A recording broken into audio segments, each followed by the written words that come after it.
दिंडोरी मतदारसंघात आता महाविकास आघाडीत बंडखोरी झाल्याचं पाहायला मिळत आहे। जेपी गावित आता दिंडोरी लोकसभेच्या मैदानात उतरल्याचं पाहायला मिळत आहे। दिंडोरी शहरात उद्या जाहीर सभेचं आयोजन करण्यात आलंय। दिंडोरीच्या तिरंगी लढतीत कोण बाजी मारणार याकडे आता सर्वांचं लक्ष लागलंय आणि या संदर्भात माहिती देत आहेत आमचे प्रतिनिधी किरण ताजने सध्या आपल्या सोबत आहेत।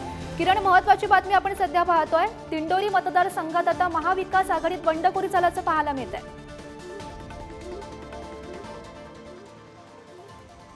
गौरी, आपल्याला माहिती आहे की महाविकास आघाडीमध्ये माकप देखील आहे आणि या सगळ्या पार्श्वभूमीवर दिंडोरी लोकसभेमध्ये माकपचं मोठं वजन आहे।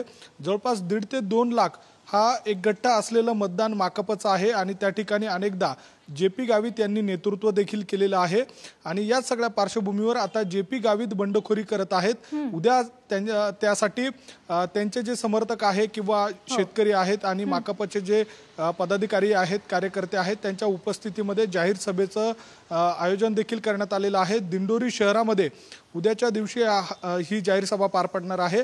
एकूणच जर बघितलं तर दिंडोरी लोकसभा मतदारसंघामध्ये महायुतीकडनं डॉक्टर भारती पवार आहेत, महाविकास आघाडीकडनं भास्कर भगरे हे उमेदवार आहेत। दिग्गज उमेदवार असताना आता ही लढत जी आहे ती तिरंगी होण्याची शक्यता वर्तवली जाते आणि या सगळ्या पार्श्वभूमीवर उद्याच्या जाहीर मेळाव्यामध्ये माजी आमदार जेपी गावित काय भूमिका घेतात हे बघणं देखील महत्त्वाचं असणार आहे। गौरी, नक्कीच किरण, धन्यवाद दिलेल्या सविस्तर माहितीसाठी।